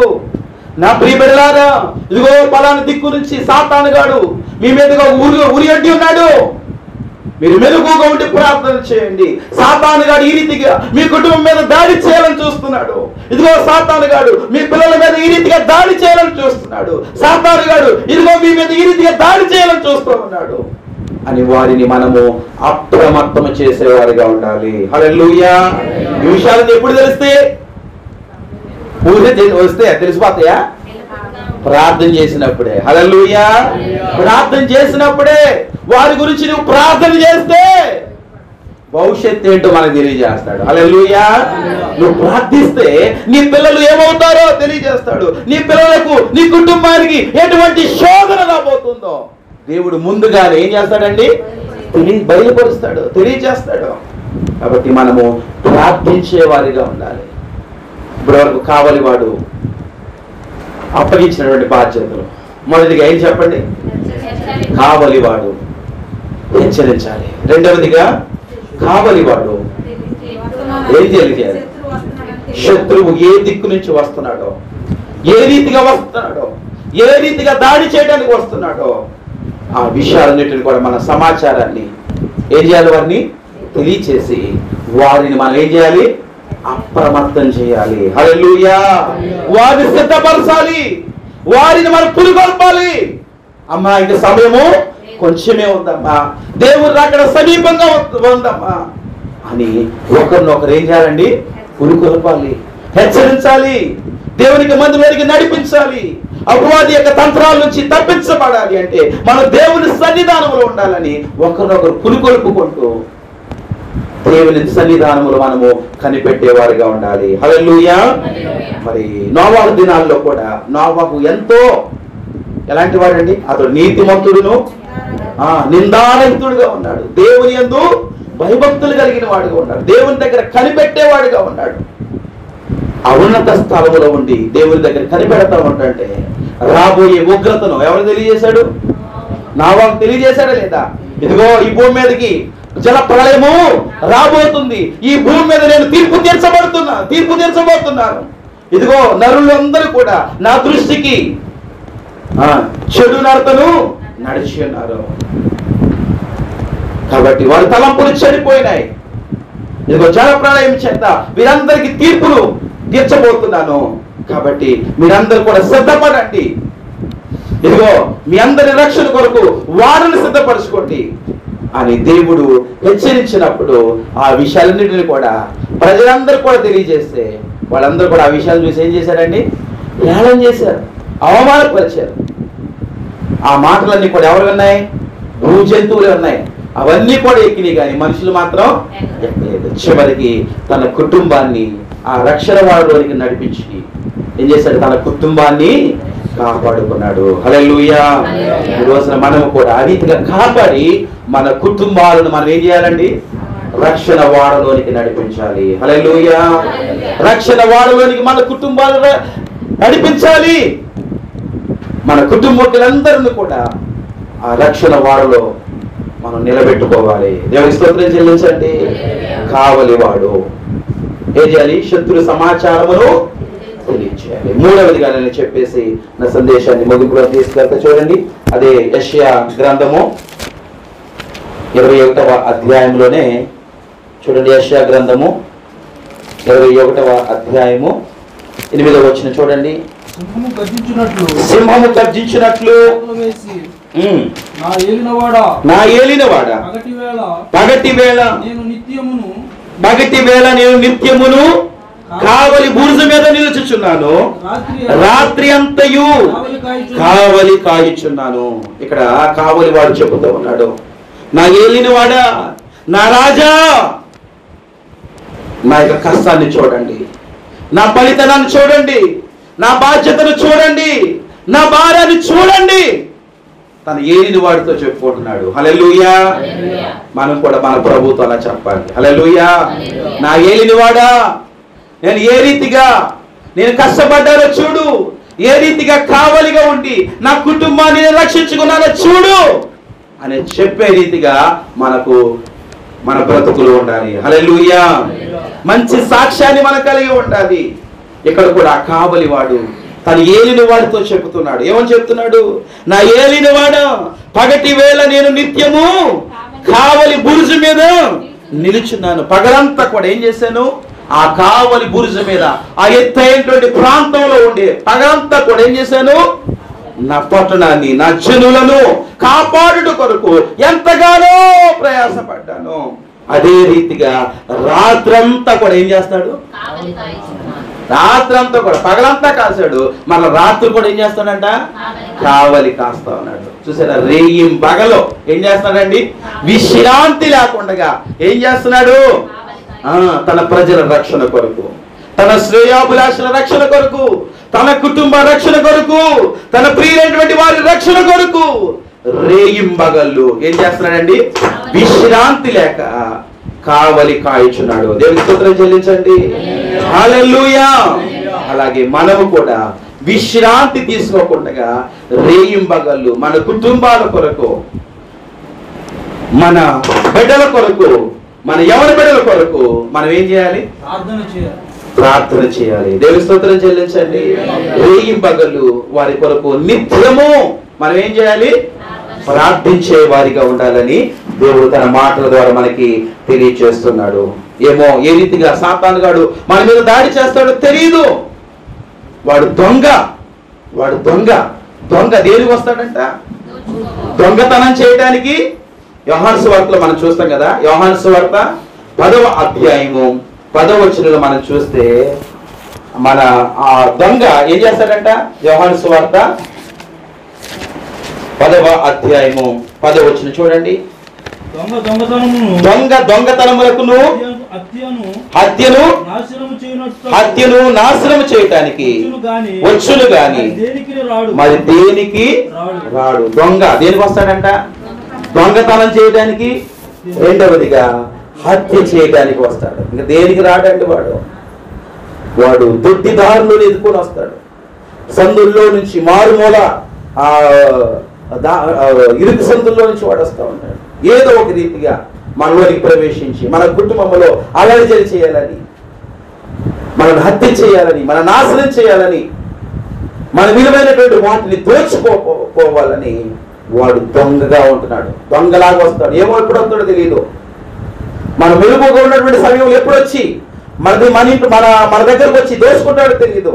కాబట్టి మనం మెరుగుగా ఉండాలి. రాత్రనక పగలనక రేయింబవళ్ళు విశ్రాంతి లేక కావలి వాడు ఏం చేయాలి? కావలి కాయాలి. దేవుని స్తోత్రం చెల్లించండి. ఆ రీతిగా మనం ఉండాలి.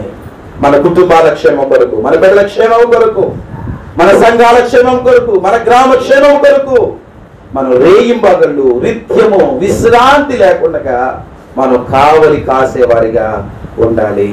ఆ రీతిగా మనం పోరాటం చేస్తే దేవుడు మన కొరకు నీతి కిరీటాన్ని దాచి ఉంచుతాడు. హల్లెలూయా. అపోస్తలుడైన పౌలు కూడా తన జీవితంలో చక్కటి రేయింబగళ్ళు కూడా ప్రయాసపడ్డాడండి. రేయింబగళ్ళు కూడా దేవుని పరిచర్యలో కొనసాగాడు.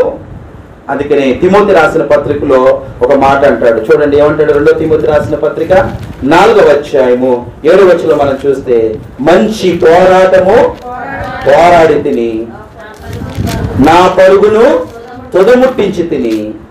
చదవండి. మంచి పోరాటము పోరాడి తిని నా పరుగును కరముట్టించి తిని విశ్వాసమును కాపాడుకొంటిని. ఇక మీదట నా కొరకు నీతి కిరీటము ఉంచబడినది. హల్లెలూయా. ఎవరైతే మంచి కావలి వారిగా మంచి పోరాటము పోరాడతారో, తన పరుగును కరముట్టిస్తారో, వారి కొరకు ఏముందంట? నీతి కిరీటం ఉందండి. హల్లెలూయా. దేవుడు ఎవరైతే మంచి కావలి వారిగా ఉన్నారో, ఎవరైతే చక్కగా కావలి కాస్తున్నారో వారందరికి ఏ కిరీటం ఉందంటమ్మా? నీతి కిరీటం ఉంది. అంతేకాకుండా ఫిలిప్పీయులు రాసిన పత్రికలో చూడండి 4వ అధ్యాయము, ఫిలిప్పీయులు రాసిన పత్రిక 3:14 చూడండి. ఫిలిప్పీయులు రాసిన పత్రిక 3:14లో క్రీస్తు యేసునందు దేవుని ఉన్నతమైన పిలుపునకు కలుగు బహుమానము పొందవల్లని గురి యొద్దకే పరుగెత్తుచున్నాను. హల్లెలూయా. ఎందుకు అంతగా ప్రయాసపడుతున్నాడు అపోస్తలుడైన పౌలు గారు అంటే, ఇది దేనికంట? క్రీస్తు యేసునందున్న ఉన్నతమైన పిలుపుకు కలుగు బహుమానం, ఉన్నతమైన శ్రేష్టమైనటువంటి బహుమానం పొందాలని అతడు గురి యొద్దకి ఏం చేస్తాడంట? పరిగెత్తుచున్నాడు. ఒక కావలివాడిగా ఉన్నాడు. అనేక సంఘాలకు కావలివాడిగా ఉంటున్నాడు. అనేక ఆత్మలకు కావలివాడిగా ఉండి రేయింబవళ్ళు కష్టపడ్డాడండి. చెరసాల్లో కూడా ఉండి విశ్రాంతి లేకుండా అనేక ఆత్మల రక్షణ కొరకు ప్రయాసపడ్డాడు. ఈ రోజున మనం కూడా అలాంటి మంచి కావలి వారిగా ఉండాలి. హల్లెలూయా. నిజం కూడా మనం కూడా అలాంటి మంచి కావలి వారిగా ఉంటే ఆనాడు అపోస్తలుడైన పౌలు గారికి ఏ రీతిగా నీతి కిరీటము దాచబడి ఉందో, రేపు పొద్దున మనం ప్రభు రాజ్యానికి వెళ్ళినప్పుడు మనకు కూడా దేవుడు నీతి కిరీటాన్ని దాచి ఉంచుతాడు. దేవుని స్తోత్రం చెల్లించండి. శ్రేష్టమైనటువంటి బహుమానములను మన కొరకు ఆయన సిద్ధపరుస్తాడు. అటువంటి శ్రేష్టమైనటువంటి బహుమానములను, ఉన్నతమైన పిలుపులకు కలుగు బహుమానము మనం పొందాలి అంటే మనం ఎలా ఉండాలి? మంచి కావలి వారిగా, రేయింబగళ్ళు విశ్రాంతి లేకుండా మన కుటుంబాల కొరకు, మన సమాజం కొరకు, మన సంఘాల కొరకు, మన గ్రామాల కొరకు మనము మంచి కావలి వారిగా ఉండాలి. హల్లెలూయా. అనేక ఆత్మలను అగ్ని కొలిములో నుంచి రక్షించిన కొరకు మనం ఎలా ఉండాలి? మంచి కావలి వారిగా ఉండాలి. హల్లెలూయా. అనేకులను సాతానిక తంత్రముల నుంచి విడుదల చేయడం కొరకు, విడిపించడం కొరకు మనం మంచి కావలి వారిగా ఉండాలి. పాతాళ లోకములో అయ్యో అయ్యో అనే అంగలార్చే స్థలములోనికి వారు వెళ్లకుండా ఉండి నిమిత్తము మనము వారి కొరకు ఎలా ఉండాలి? మనము మంచి కావలి వారిగా రేయింబవళ్ళు వారి కొరకు నిత్యము మనం ఏం చేయాలి? ప్రార్థన చేయాలి. హల్లెలూయా. కావలి కాయాలి. వారి కొరకు మొరపెట్టాలి. విశ్రాంతి లేకుండా, అలుపు లేకుండా, నిస్వార్థంగా వారి కొరకు మనము ప్రయాసపడాలి. ఇదిగో మంచి పోరాటము పోరాడి తిని, నా పరుగు కడముట్టించి తిని, విశ్వాసమును కాపాడుకొంటిని. ఇక మీదట నా కొరకు నీతి కిరీటము దాచబడు. నిజంగా ఎవరైతే మంచి పోరాటం పాడతారో, తన పరుగును కడముట్టిస్తారో, విశ్వాసాన్ని కాపాడుకుంటారో, ఎవరైతే మంచి కావలి వారిగా ఉంటారో, వారి కొరకు దేవుడు నీతి కిరీటాన్ని సిద్ధపరుస్తున్నాడు. హల్లెలూయా. ఈ రోజున నీతి కిరీటాన్ని నీవు నేను పొందుకోవాలంటే మనం అందరూ ఎలా ఉండాలమ్మా? మంచి కావలి వారిగా, విశ్రాంతి లేకుండా రేయింబగళ్ళు అనునిత్యము మన కుటుంబాల కొరకు, మన బిడ్డల కొరకు, మన యవనస్తుల కొరకు మనం ఏం చేయాలి? ప్రార్థన చేయాలి. రేయనక పగలనక భారంతో, బాధ్యతతో, ప్రభువా పాతాళ లోకములో నుంచి, అగ్నికోలములో నుంచి వారిని రక్షించవా అని వారి కొరకు మనము విజ్ఞాపన చేసే వారిగా ఉండాలని దేవుడు మనకి తెలియజేస్తున్నాడు. హల్లెలూయా. ఇప్పటి వరకు 3 విషయాల్ని మనం నేర్చుకున్నాం. కావలి వాడు కలిగి ఉండవలసినటువంటి 3 బాధ్యతలు ఏంటి చెప్పండి? 1, కావలి వాడు హెచ్చరిక చేయాలి. 2వదిగా కావలి వాడు ఏం చేయాలి? శత్రువు సమాచారాన్ని తెలియచేయాలి. 3వదిగా ఏం చేయాలి? కావలి వాడు రేయింబగళ్ళు విశ్రాంతి లేకుండా కావలి కాయాలి. 3 విషయాలు చెప్తారా మళ్ళీ ఒకసారి? కావలి వాడు ఏం చేయాలి? హెచ్చరిక చేయాలి. ఎవడైనా తప్పు చేస్తున్నాడేమో, ఎవడైనా దుర్మార్గంగా జీవిస్తున్నాడేమో వాడిని మనం ఏం చేయాలి? హెచ్చరించాలి.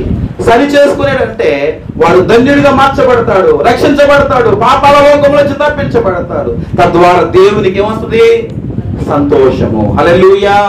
నీ ద్వారా, ఆ బిడ్డ ద్వారా దేవుడు ఎంతగానో తన దూతలతో సంతోషిస్తాడు. దేవుణ్ణి సంతోషపరిచే కావలి వారిగా మనం ఉండాలి. హల్లెలూయా. 2వదిగా కావలి వారికి ఇచ్చినటువంటి 2వ బాధ్యత ఏం చేయాలి?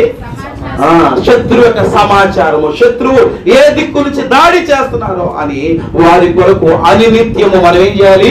కనిపెట్టే వారంగా, భారంతో ప్రార్థన చేసే వారంగా, ఉన్నత స్థలములో చేరి వారి కొరకు విజ్ఞాపన చేసే వారిగా ఉండాలి. హల్లెలూయా. 3వదిగా ఏం చేయాలి? కావలివాడు రేయనక పగలనక విశ్రాంతి లేకుండా, అలుపు సొలుపు లేకుండా వారి కొరకు ఏం చేయాలమ్మా? ప్రార్థన చేయాలి. వారిని కావలి కాయాలి. వారి రక్షణ కొరకు కావలి కాయాలి, పోరాడాలి, ప్రార్థించాలి. ఎందుకు మన కావలిగా పెట్టాడు? 3 విషయాలు చెప్పా. ఎందుకు పెట్టాడు దేవుడు కావలివాడిగా? త్వరగా చెప్పండి, ప్రార్థన చేసుకున్నాను. మీ విరోధి అయినటువంటి అపవాది ఏం చేస్తున్నాడు? గర్జించు సింహం వలె ఏం చేస్తాడు? ఎవరు మృంగుదుమా అని ఏం చేస్తున్నాడు? వాడు తిరుగులాడుతున్నాడు. నిన్ను మింగేద్దామని, నీ పిల్లలు మింగేద్దామని, నీ ఎవరి పిల్లలు మింగేద్దామని ఏం చేస్తున్నాడు? నీ కుటుంబాల్లో సమాధానం లేకుండా చేస్తావని, నాశనం చేయటానికి, మన కుటుంబాల్లో గలిబిలి చేయటానికి గర్జించే సింహం వలె వాడు తిరుగులాడుతున్నాడు. కాబట్టి మనం ఎలా ఉండాలి? కావలి వాడిగా మనం ఉండాలి. హల్లెలూయా. సర్వాంగ కవచాలను ధరించుకొని వాడిని ఎదిరించడానికి ఒక మంచి కావలి వాడిగా మన కుటుంబాలను, మన బిడ్డలను రక్షించుకునే కొరకు ఒక మంచి కావలి వాడిగా ఉండాలి. హల్లెలూయా. 2వది, మనం కావలి వారికి ఎందుకు ఉండాలి? ఎందుకు ఉండాలి? అపవాది తనకున్నటువంటి సమయము కొంచెమే అని ఎరిగి బహు క్రోధం గలవాడే మన మధ్యలో ఏం చేస్తాడండి? వాడు తిరుగులాడుతున్నాడు. పగతో, కక్షతో, అసూయతో. నేను నరకం పోవటమే కాదు, వీళ్ళందరూ కూడా ఎక్కడ రావాలి? నాతో పాటు నరకంలో ఏడవాలి, నాతో పాటు మలమల కాలిపోవాలి. అసూయ చేత, కక్ష చేత, పగ చేత, ప్రతీకారం చేత వాడు రగులుకొని మన మధ్యలో తిరుగుతామన్నాడు. అయితే మనం ఎలా ఉండాలి? కావలివాడిగా సర్వాంగ కవచాలను ధరించుకొని ఒక మంచి కావలివాడిగా ఉండాలి. అప్పుడే వాడిని మనము ఎదిరించగలుగుతాము. వాడు సాతానుగాడు. 3వదిగా ఎందుకు మన కావలివాడిగా ఉండాలి? వాడు తన సైన్యాన్ని చేసుకొస్తున్నాడు. 4 దళాలు ఉన్నాయి వాడి దగ్గర. ఏ దళాలు చెప్పండి? చెప్పండి. మన పోరాడునది శరీరులతో కాదు కానీ ప్రధానులతోనూ, అధికారులతోనూ, ప్రస్తుత అంధకార సంబంధముగు లోకనాథులతోనూ, ఆకాశ మండలమందున్న దురాత్మల సమూహం. ఈ 4 దళాలు వాడి దగ్గర ఉన్నాయి. ఆ 4 దళాలను వెంట పెట్టుకుని ఏం చేస్తున్నాడండి? మనల్ని వెంటాడి మన మీద యుద్ధం చేయడానికి వాడు తిరుగులాడుతున్నాడు. కాబట్టి మనం ఎలా ఉండాలి? మెరుగుగా దేవుడిచ్చే సర్వాంగ కవచాలను ధరించుకొని వాడిని ఎదిరించడానికి ఒక మంచి సైనికుడిలాగా, ఒక మంచి కావలి వాడి వల్లే మెరుగుతో ఉండి వాడితో మనము యుద్ధం చేయాలి, వాడితో మనం పోరాటం చేయాలని దేవుడు మనకి తెలియజేస్తున్నాడు. రాత్రి కాల సమయంలో ఇక్కడున్న ప్రతి బిడ్డ కూడా దేవుని దృష్టికి మంచి సైనికుడు వలె, మంచి కావలి వాడి వలె దేవుడు తయారు చేయనుగాక. దేవుడు సంతోషించే సైనికుడు వలె, కావలి వాడి వలె నీవు నేను ప్రభువుకు ముందుముగాక. అది కృపను దేవుడు మనందరికి దయచేయనుగాక. అందుకు కళ్ళు మూసుకొని ప్రార్థన చేసుకుందాం. విన్న వాక్యాన్ని బట్టి ప్రార్థన చేసుకుందాం. ఈ రోజున నీవు నేను మన కుటుంబాలకు కావలి వారిగా ఉండాలని, కావలి వారిగా మనం లేకపోతే సాతానుగాడు ఏదో ఒక రూపంలో వచ్చి మన మీద దాడి చేస్తాడని, మన కుటుంబాల మీద దాడి చేస్తాడని, మన బిడ్డల మీద దాడి చేస్తాడని, మన యవనస్తుల మీద దాడి చేస్తాడని, మన శ్రేయోభిలాషుల మీద దాడి చేస్తాడని, మన ఇరుగు పొరుగు వారి మీద దాడి చేస్తాడని దేవుడు చెబుతూ ఉన్నాడు. నీవు నేను కావలి వారిగా ఉండాలి. కావలి వారిగా ఉండి వారు రక్షించేవారిగా ఉండాలి, వారి కొరకు ప్రార్థన చేసేవారిగా ఉండాలి. ఒకవేళ వారు తప్పిపోతుంటే వారిని హెచ్చరించి వారి సరిచేసేవారిగా, దేవుని తట్టు తిప్పేవారిగా ఉండాలని దేవుడు తెలియజేస్తున్నాడు. ఒకవేళ మనం అలా చేయలేకపోతే దేవుడు తీర్పు దినమున మన దోషిగా ఆయన ఎదుట నిలబడాలని దేవుడు మనకు తెలియజేస్తున్నాడు. ఈ రోజున నీవు నేను మంచి కావలిగా ఉంటే దేవుడిచ్చే సంతోషాన్ని, నీతి కిరీటాన్ని, శ్రేష్టమైన ఉన్నతమైనటువంటి బహుమానాలు పొందుకుంటాం. ఒకవేళ మంచి కావలిగా మనం లేకపోతే దేవుని ఎదుట దోషిగా, అతని యొక్క రక్తానికి అపరాధులుగా మనం నిలబడతాము, ఉత్తరవాదిగా నిలబడతాము. అటువంటి దోషిగా మనం ప్రభు ఎదుట నిలబడటానికి వీల్లేదు. ప్రభువా, నేను ఏ రీతిగా నేను కావలి కాశానో, ఏ రీతిగా నేను ప్రయాసపడ్డానో నా భారాన్ని గుర్తించయ్యా, నా శ్రమను గుర్తించయ్యా, నాకు రావాల్సిన చక్కటి ప్రతిఫలము దయచేయ్యా అని ప్రభువును అడిగేవారిగా మనం ఉండాలి. ప్రభు ద్వారా గొప్ప బహుమానాలు పొందుకునే వారిగా ఉండాలి. ప్రభు ద్వారా మంచి కిరీటాలు పొందుకునే వారిగా మనం ఉండాలి. ప్రభు ద్వారా మంచి సింహాసనాలు కోరుకునే వారిగా మనం ఉండాలి. ఆ రీతిగా మనం ఉండాలని మంచి కావలి వారిగా అయ్యా నన్ను ఏర్పాటు చేసుకోను. అయినా మంచి కావలి వారిగా నన్ను అభిషేకించయ్యా. మంచి కావలి వారిగా నేను నా కుటుంబానికి ఉండాలి. మంచి కావలి వారిగా అయ్యా నేను నా సమాజానికి ఉండాలి. మంచి కావలి వారిగా నా సంఘానికి నేను ఉండాలి. అయ్యా నన్ను నిలబెట్టుకోయ్యేసయ్యా, నన్ను బలపరచయ్యా, నీ ఆత్మ సహాయం చేత నన్ను బలపరచయ్యా అని చిన్న ప్రార్థన చేసుకుందాం. మన మధ్యలో ఉంటే కుటుంబాలన్న ప్రార్థనలు నడిపిస్తారు.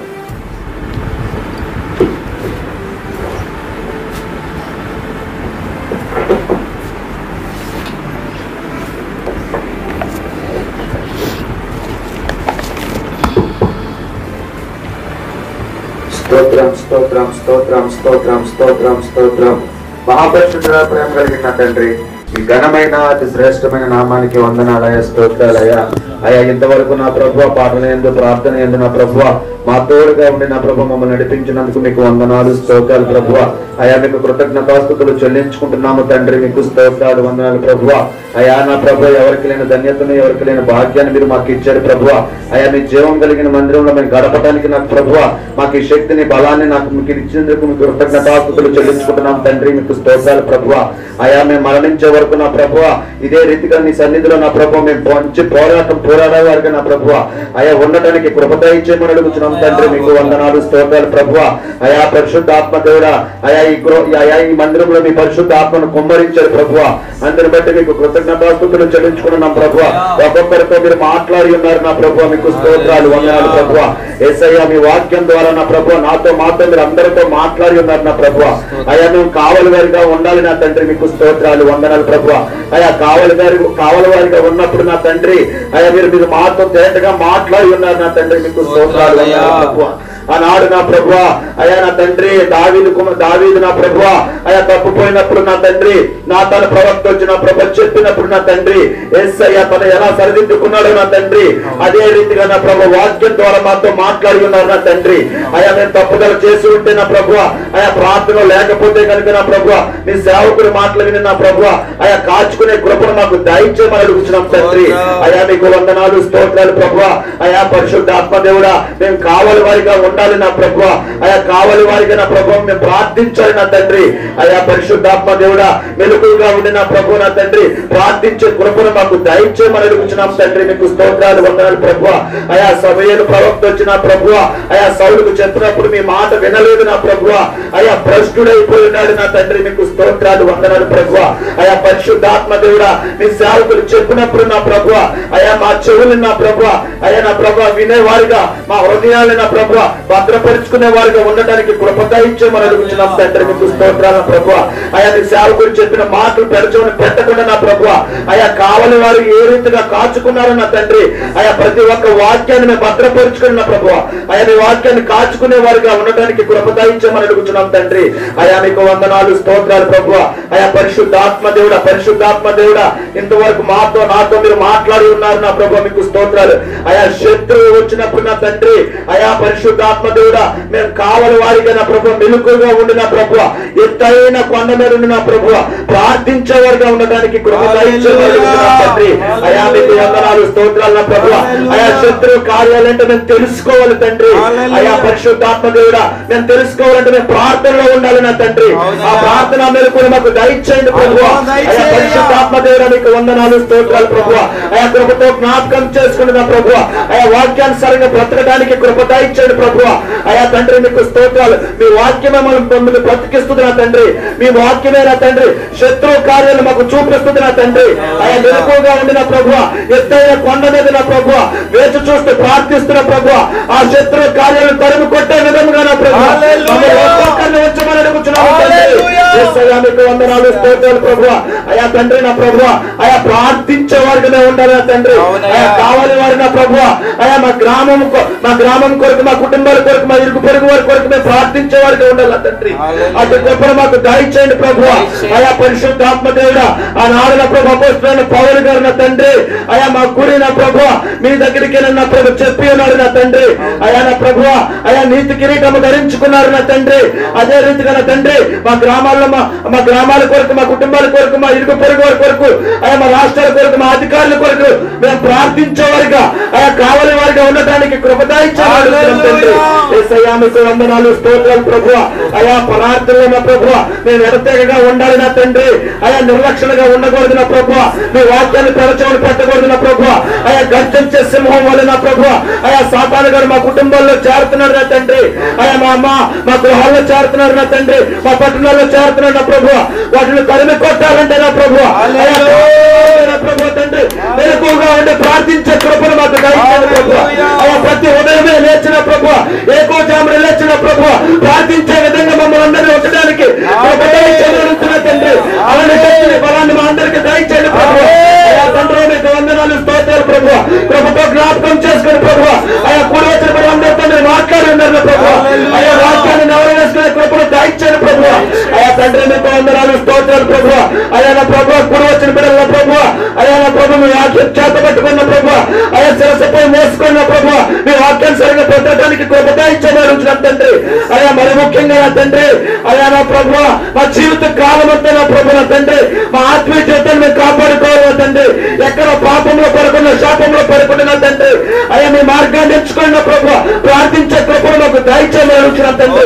ఆయా సేవకులు నిలబెట్టిన ప్రభు, ఆయా రోజు రోజుకి మా ఆత్మీయ ఆహారాన్ని ఆయా సేవకులు మీరు మాకు ఇస్తున్నారు నా తండ్రి. అయా నా ప్రభు ఆ సేవకులు ప్రభు ఆయా భద్రపరచండి ప్రభు. ఆయా రాకపోకలను పేరు నేరుగా ఉండి ప్రభు నిలబెట్టండి ప్రభు. మీకు స్తోత్రాల ప్రభు. ఈ సంఘ సరిహద్దులు విస్తరింపచేయండి ప్రభు. వందనాలు స్తోత్రాలు ప్రభు.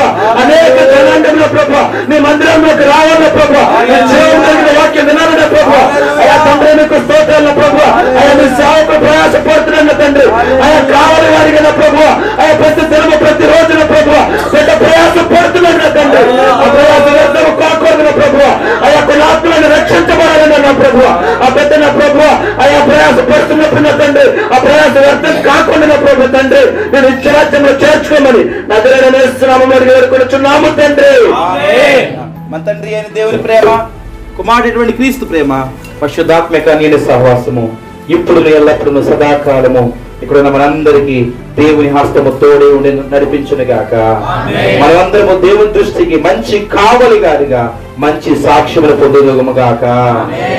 దేవుని యొక్క రాజ్యం వచ్చినప్పుడు చక్కటి నీతి కిరీటములను దేవుడు మనందరికీ అనుగ్రహించునుగాక. శ్రేష్టమైనటువంటి బహుమానాలతో దేవుడు మనందరూ కూడా తృప్తిపరచునుగాక. ఆమేన్. యేసు రక్తమే జయము, సిలువ రక్తమే జయము. ప్రభు యేసు రక్తము సంపూర్ణ విజయము, స్వస్థత, సమాధానములను దేవుడు మనందరికీ అనుగ్రహించునుగాక. ఆమేన్. అందరికీ వందనాలు. దేవుడి మిమ్మల్ని అందరూ కూడా దీవించునుగాక. అందరికీ వందనాలు. సర్వండి.